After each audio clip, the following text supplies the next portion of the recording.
Rojava Kürdistan oldu. Çünkü Rojava için de tarihi bir Nevroz'du.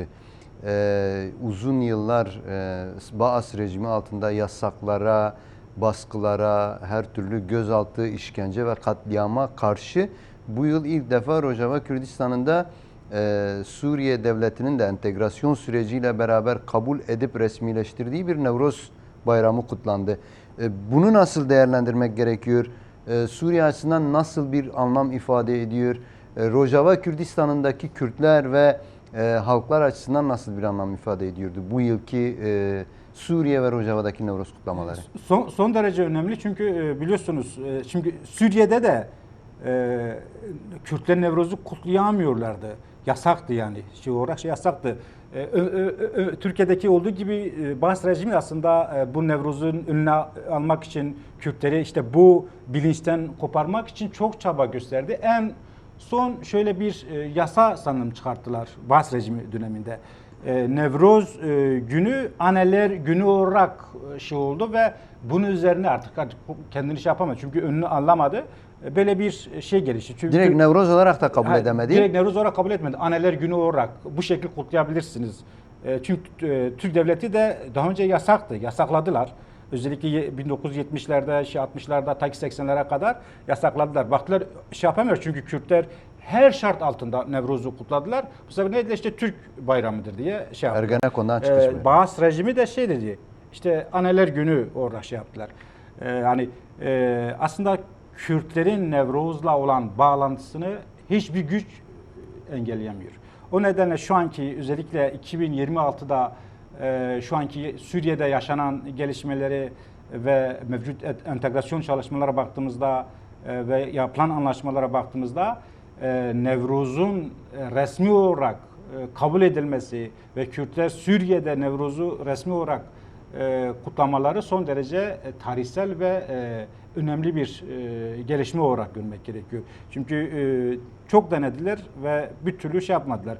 Ama şu an Kürtler aslında Nevroz'u sadece bir kutlama, bir şenlik gibi hiçbir zaman da algılanmadı. Hiçbir zaman da bunu yapmadılar. Tarihsel olarak da bu böyle, güncel olarak da böyle ve bu bir direniş sonucu olarak eğer bugün Suriye'de resmi bir gün olarak kabul ediliyorsa bu verilen mücadelenin, verilen bedellerin bir sonucu olarak görmek gerekiyor. Evet, Şam'daki kutlamaları takip edebildiniz mi? Bilebildiğim kadarıyla Haseki'den de bir heyet gitmişti. Rojava yetkililerinin içerisinde bulundu. Orada bir kutlama gerçekleştirdiler. Şar'a da katılmıştı bu kutlamaya. Benim anladığım kadarıyla Şara Rojava heyetini davet etmişti. Yine Haseki valisi Nurettin Ahmet ve Siyaben Afrin iç güvenlik sorumlusu oraya gitti. İşte Şara ile görüşmelerin oldu. Hatta görüşmeyle ilişkin yapılan anlaşmaların bir an önce daha erken davranması, örneğin Serikani ve Afrin'de göçmelerin daha sağlıklı bir şekilde yerlerine gitmesiyle ilgili şeyler. Şu ana kadar yapılan anlaşmaların daha hızlı bir şekilde uygulanması için bir görüşme kamuoyuyla kendi X hesaplarına da paylaşmışlardı. Yine Şam'da kalan, yani ezelden beri orada Kürtler yaşıyor. Son derece görkemli bir kutlama orada olduğunu ve artık resmi olduğu için çok görkemli bir kutlama oldu. Zaten hem Haseki valisi de Siyabend Afrin'de ikisi de katılmıştı ve oradaki halkla da görüştüklerini, buluştuklarını ve birlikte kutladıklarını ben evet. Nasıl medyada takip ediyorum. Peki belirttiğiniz gibi entegrasyon süreciyle de bağlantılı. Yani bu Nevroz entegrasyon sürecinin bir sonucu mudur yoksa bu Nevroz entegrasyon süreci için bir kapı mı aralayacak, bir eşik mi olacak? Şimdi sadece bu yıl için değil aslında bütün Nevrozlarda Kürtlerin verdiği politik mesaj herkesi ilgilendiren mesaj oldu. Yani acaba bu yılki Nevroz'da Kürtler nasıl bir mesaj verecekler?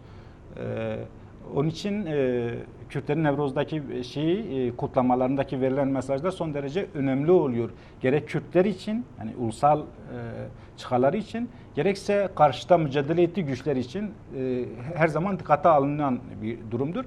Bu yılki Nevroz'a baktığımızda özellikle şu an Rojava'da yürütülen bir süreç var ve Kürtlerin taleplerini ve Kürtlerin yapılan anlaşmaların sağlıklı yürülmesi için bence son derece net mesajlar verildiğini ben düşünüyorum.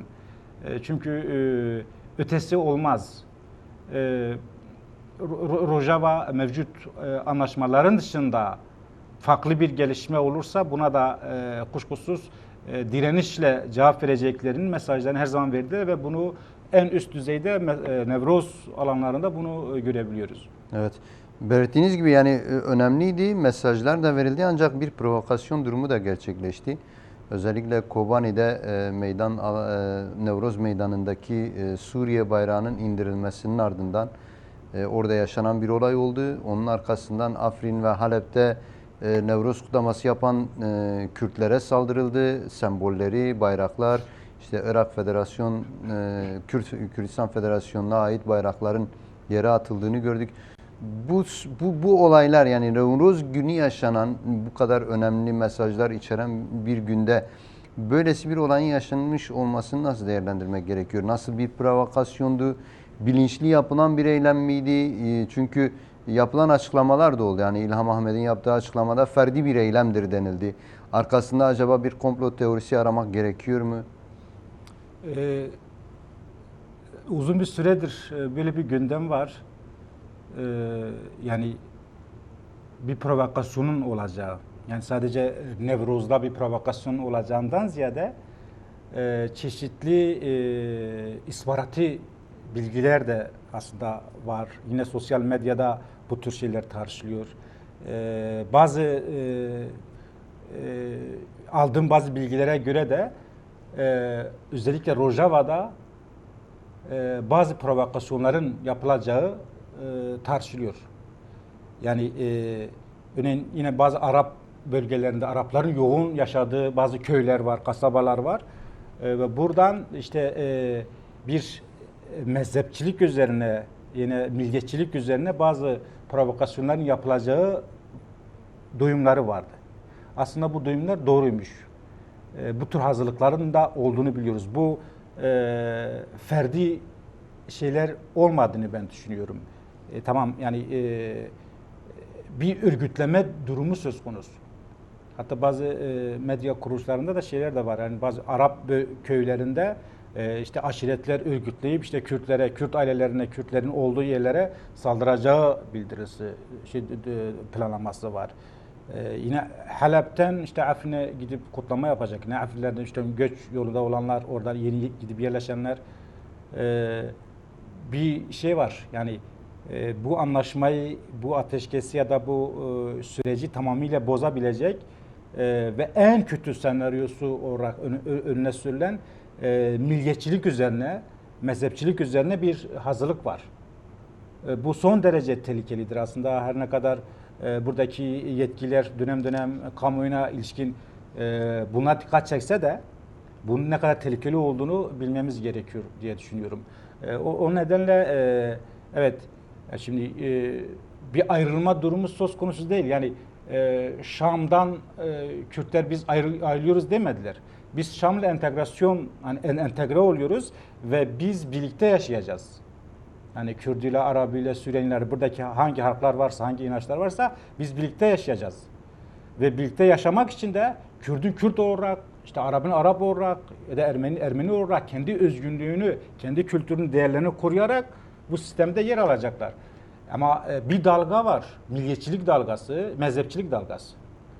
Ve bu dalga giderek toplum içine sokularak ve bunu provokasyon haline getirilirse bu zarar verir. Ve bunun arkasında çeşitli güçlerin olduğunu da biliyoruz yani. Ya Kobani'deki o eylem olarak adlandırılan ya işte dediler indirme olayı diyelim. O olay olarak adlandıracağımız şey bu milliyetçilik akımının bir sonucu muydu yoksa bir örgütlenme var mıydı arkasında? Şu anlamda diyelim ki Halep'teki ve Afrin'deki saldırılar kesinlikle bir ferdi bir durum değil.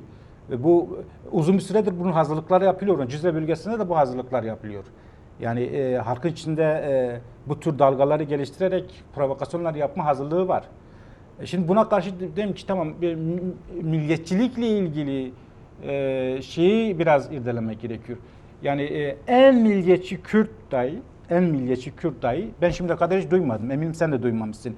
Bir Kürt gidip komşusunu işte Arap ya da Fars ya da ne bileyim Ermeni komşusuna zarar vermemiş. En milliyetçisi diyebileceğimiz bir Kürt de bunu yapmaz. Hani milliyetçiliğin de biraz o şu an bazı sosyal medyada Kürt milliyetçisi olarak kendini lanse edenler eminim onlar dahi komşusuna gidip kafasını kesmez ya da komşusunun evini yakmaz. Yani o nedenle Kürtlerdeki şey farklıdır. Ama örneğin pratiğini Suriye'de pratiğini çok yaşadık. Yani bir dalga geliştirildi. Ta bilmem Katar'da dahi bazı aşiretler Dürzilere saldırdılar. Bilmem Alevilere saldırdılar. Katliama uğrattılar. Bazı aşiretleri aynı şekilde örgütleyip Kürtlere saldırtıyorlar. Kaldı ki bu yıllardır bunun hazırlıkları yapılıyor. Bu son derece tehlikeli bir oyundur. Ve bunun arkasında bazı güçlerin olduğunu da bilmek gerekiyor. Yani öylesine şey değil. Yani düşünsene düne kadar senin yanında olan ne bileyim birlikte aynı şeyi paylaştığınız komşun bir gün silahını alıp sana karşı senin evini tarıyor ya da evini yakıyor. Bu bilerek ya da durdururken olacak bir şey değil ki. Bu arkasında bir örgütleme var. Daha önce hatta isim de vererek Hakan Fidan bizzat bu işi örgütlediğini de kamuoyu zaten biliyordu ve bunu çeşitli Rojava yetkilileri de bunları zaten dillendiriyordu, ifade ediyorlardı. Demek istediğim belki süreçten kaynaklı çok somut şeyler olmasa da ama alttan alta bu tehlikelerin olduğunu bilmek gerekiyor.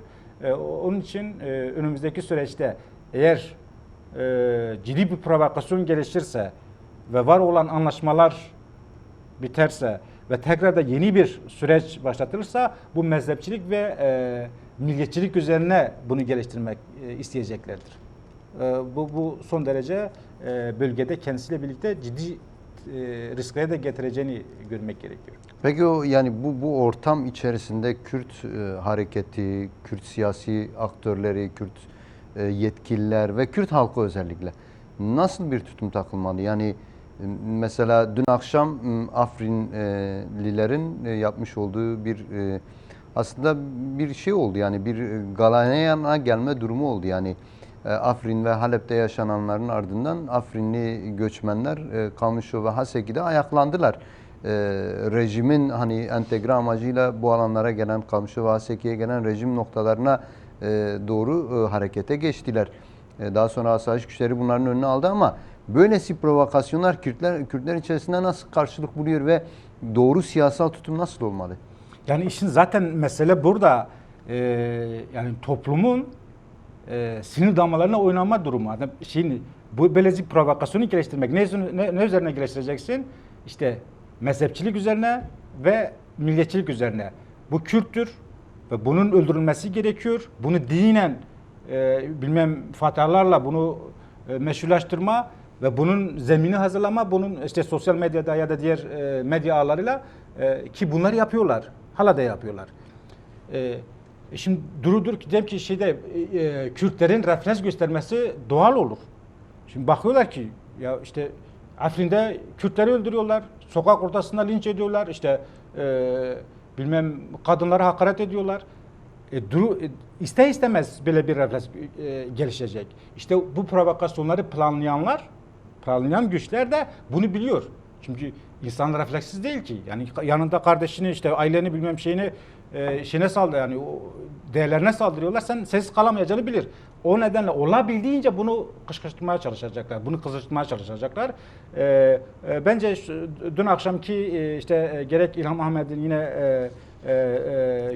Kürt yetkililerin açıklamaları son derece makuldu. Bu provokasyona gelmemek gerekiyor. Bunların amacı bu zaten. Bu güçlerin olabildiğince bunu daha da halayıp her yere yayma. Şimdi her yere yayıldı mı artık bu kimse önüne alamaz. Yani hiç kendimizi kandırmayalım. Böyle dincilik ve milliyetçilik üzerine, etnik yapı üzerine bir savaş, bir çatışma oldu mu bu normal bir savaş da olmaz. Artık anlaşmayla da sen önüne alamazsın. Hani hangi komşuyu öldürdüyse, kim kimin evini talan etmişse bu mezhepçilik savaşı ya da milliyetçilik savaşı böyle bir şeydir. Yani artık iç içe olur ve kimse önlem alamaz. Onun için Kürtlerde özellikle Kürt yetkililerinin açıklamaları ve verdiği mesajlar bana göre son derece önemli. Tamam, refleksiz değiliz. Tabii ki refleks göstereceğiz. Tabii ki buna karşı mücadele edeceğiz, direneceğiz. Ama asıl oyunu da görmek gerekiyor. Bu bir oyundur aslında. Ve bu oyunu önümüzdeki süreçte belki daha fazla geliştirebilirler yani. Bunu görmek ve bilmek gerekiyor. Evet, yani bu anlamıyla bu süreç, yani bu son 2 günde yaşananlar Nevroz bayramı sırasında entegrasyon sürecine bir etkisi olur mu? Yani bugün aldığınız izlenim, özellikle Suriye geçici hükümeti yetkilileri ve Rojava yetkilileri tarafından aldığınız izlenim. Yani Kürt yetkilileri bu işin bir provokasyon olduğunu ve ne kadar zarar vereceğini biliyor. Ve ona göre gerekli tedbirlerini aldığını ben görebiliyorum. Ancak önlemi alınmazsa farklı bir durum olur, az önce ifade ettim. Ama şimdiye kadar açıklamalarında anladığımız, yine geçici Şam hükümet tarafından da anladığımız bu işin sağ salim yürütülmesi ve aklı selim yürütülmesinden taraf olduğu görülüyor. Ama gecikmeler de var. Örneğin esirler var ellerinde ve yapılan anlaşmalara göre, verilen süreye göre, tarihe göre bunların birçoğu zamanda yapılmadı. Yani bir zamana oynama durumu da söz konusu. Bu ister istemez bir kaygı nedenidir. Bazı şeyler var, şimdi bir entegrasyon sürecidir. Bazı maddeler var, yıllar alabilir, aylar alabilir. Bazı maddeler var, zamanda çözülmesi gerekiyor. Örneğin esir konusu zamanda çözülmesi gerekiyor. Çünkü insani bir pencerede baktığımızda bunun, diyelim ki işte aileler var, en azından Nevroz bayramında ya da Ramazan bayramında çocuklarının yanında olmasını istiyorlar. Ve birçok aile bu bayramı kutlayamadı. Anneler bayramını kutlayamadı çünkü çocukları esirdir. Nasıl yaşadıklarını bilmiyorlar. Ve gelenlerin esir olarak bırakılanların anlatımları var. Sürekli işkence yapılanlar, çok kötü muameleyle karşılanan savaşçılar var. Yine sivil insanlar var. O nedenle bu problemdir yani. Artık aslında bugünkü açıklamasında da işte Şara'yla ve Rojava heyetiyle görüşmelerinde bu konunun üzerine duracaklarını, bir an önce çözüleceği ile ilgili mesajlar vardı. Umarım önümüzdeki günlerde bu sorun da çözülmüş olur. Evet. Yani şimdi Nevroz'u değerlendiriyoruz ama özellikle bütün Kürdistan açısından, yani bir yandan Kuzey Kürdistan'da ve Türkiye'de barış ve demokratik toplum süreci yürüyor. Bir yandan Rojava Kürdistan'ında işte bir isyan süreci var aslında. Bir rejim değişikliğine doğru gidilme durumu var. Özellikle İran ve İsrail'in, Amerika ve İsrail'in saldırılarının ardından. Yine Rojava Kürdistan'ında bir kurumsallaşma ve işte diyelim entegrasyon süreci var. Tüm bunları göz önünde bulundururken Nevroz'dan sonrası için Kürtleri nasıl bir siyasal süreç bekliyor? Hani dedik ya, yani Nevroz aslında o yılı belirleyen mesajları kendi içinde barındırıyor. Bu yıl Kürtler açısından her 4 parça Kürdistan'da nasıl bir siyasal ortam bekliyor Kürtleri? Hakan Fidan daha önce bir açıklama yapmıştı. Diyordu biz Rojava Kürdistan'ın, yani Kürtleri için bunu ifade etmişti ya da oradaki örgütler için. Biz Kürtleri orada onları takip ediyoruz. Yakından takip ediyoruz. Bence unuttuğu bir şey var. Kürtler de onu takip ediyor. Kürtler 4 parça Kürdistan'da ve Kürdistan dışında da yaşayan Kürtler bence mesajlarını verdiler. Yani bundan sonra nasıl mücadele edeceklerinin birçok boyutuyla mesajlarını verdiler. Şimdi Bakur'daki Kürtler talepleri net, Rojava'daki Kürtlerin talepleri. Hani tabii ulusal bilinç olarak birdir. Bunu nerede gördük? Rojava saldırı olduğunda aslında bu artık net bir şekilde Kürtlerin değerlerine, ister Rojava'da olsun, isterse farklı dünyanın herhangi bir yerinde olsun, Kürtlerin kazanılan değerlerine bir saldırı olduğunda nasıl bir refleks gösterebileceğini rahat burada gördük bu savaş sürecinde. ve Kürtlerin ulusal semboller üzerinde, ulusal değerler üzerinde bir uluslaşma durumu söz konusu. Bu bana göre belki de son 100 yılın en önemli kazanımlarıdır. Çünkü Kürdistan'ı parçalayanlar, o güçler Kürtlerin parçalık durumu ya da bir arada olmama, uluslaşmama durumu, bu bir zayıflık olarak görüp ve bunun üzerine politika yürüttüler. Ama Kürtler ne edip etti? Bu yüzyılda aslında evet, belki Kürtlerin şu an bir devleti yok ki, gerek var mı o ayrı bir tartışma konusu. Bir şey yok ama ulusal bir şeyi var, bilinci var.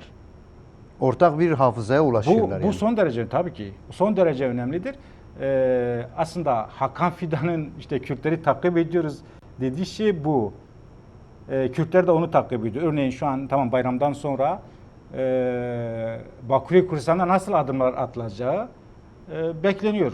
Çünkü artık devletin adım atılması gerekiyor. İşte demokratik entegrasyon çerçevesinde demokratik yasaların çıkartılması gerekiyor. Bir rapor vardı, biliyorum işte bayağı da gündemde oldu. Eminim siz de takip etmişsiniz.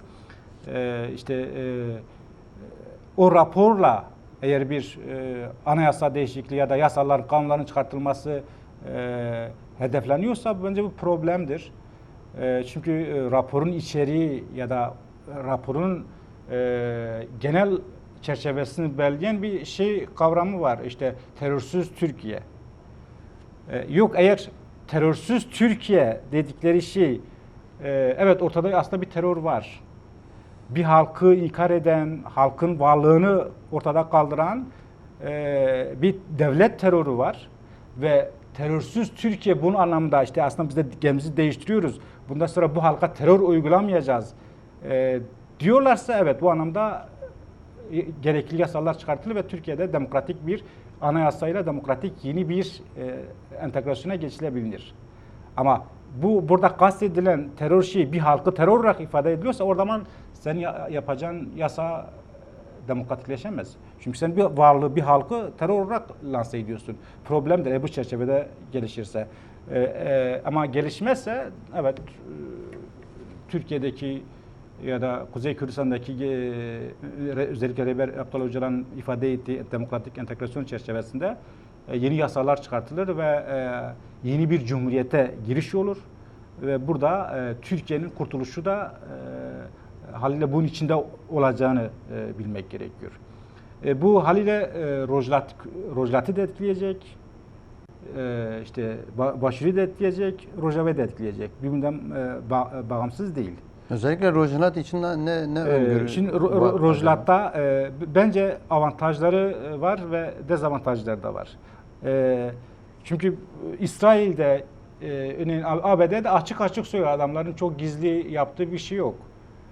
Bu rejim bizim şartlarımızı kabul ederse biz bunlarla anlaşırız, yoluna devam eder. Çünkü İsrail ve Amerika'nın rejimin onların denetimde olmaması savaşıdır. Onun denetimde olursa sorun yok. Bu Kürtler için de işte şeyler tartışılıyor. İşte Kürtler devreye girecek mi? Nasıl devreye girecekler? İşte Amerika için savaşacak mı? İsrail için savaşacak mı? Öyle bir şey yok. Yani Amerika daha yeni İran'la savaşıyor. Kürtler 100 yıldır savaşıyor. Kürtler yeni savaşmıyor ki. Ve herhalde kendi hakları, varlığını ve değerlerini korumak için bir 100 yıl daha savaşabilir yani. Kürtlerin İran'la savaşı yeni değil. Bu rejimle savaşı yeni değil. O anlamda evet, bu rejim değişecek. Ya da bu rejimi değiştirmek istiyorlar. Ama onlara göre. Bu rejimin Kürtler de değişmesini istiyor. Sadece Kürtler değil, İran'da yaşayan diğer farklı halklar da, yani Farslar da bu rejim Bölücüler de istiyor. Bölücüler de istiyor, Azeriler istiyor ve Kürtler istiyor. Evet, bir de bunların değişmesini istediği bir rejim var. O anlamda Kürtlerin şöyle bir kilit bir role sahip, bir avantaja sahip. Bu rejimin gerçek anlamda havadan bombalayarak, İsrail ya da Amerikan havada bombalayarak bir kazanacak bir savaş değil. Öyle şey yapamazlar. Ancak karadan bir savaş olursa ve Kürtlerin aslında savaştan kastım şey Kürtlerin değiştirmek istediği rejim demokratik bir rejim olursa ve İran'daki bütün halkları tanıyabilecek, özellikle Kürt halkının haklarını tanıyabilecek bir makul bir düzeyde bir demokratikleşme durumu olursa ve Kürtler buna var ve şartlarını da koydular. Biz üçüncü yoluz. Yani üçüncü yolu temsil ediyoruz. Üçüncü çizgiyi temsil ediyoruz. Yani Amerika bizi öldüren rejimi vurduğu için haklı olmuyor ya da İsrail. Çünkü bu bombalarla gelecek bir barışı da ya da demokrasi ya da özgürlüğü getiremezler. Irak'tan görüyoruz, Suriye'den birçok örnekleri var, görüyoruz. O olmuyor. Evet, biz de yıkılmasını istiyoruz ama farklı yollar var ve bu yollar olursa yani evet seninle rejimi demokratikleşme üzerine bir anlaşma yapabilirim. Eğer sen de bu rejimin gitmesini istiyorsan. Ama yok önce böyle bir savaşçısı olayım. Onların tarafında işte Kürtler işte böyle savaşçıdır, böyle savaşıyorlar. Sağa süreyim sonra rejimle peki o zaman anlaşırsan ne olacak? Değil mi? Tamam rejim bütün hani İran rejimi bütün şartlarımı kabul etti. Ben de ondan sonra şey yapayım. O zaman rejime şunu da diyebilir de istediğin şekilde Kürtlere yaklaşabilirsin. Böyle olmaz. Onun için avantaj ve dezavantajlı iç içedir. Önümüzdeki süreçte Kürtlerin Rojava'daki rolleri daha fazla göz önünde olacağı biliniyor. Anlaşılıyor.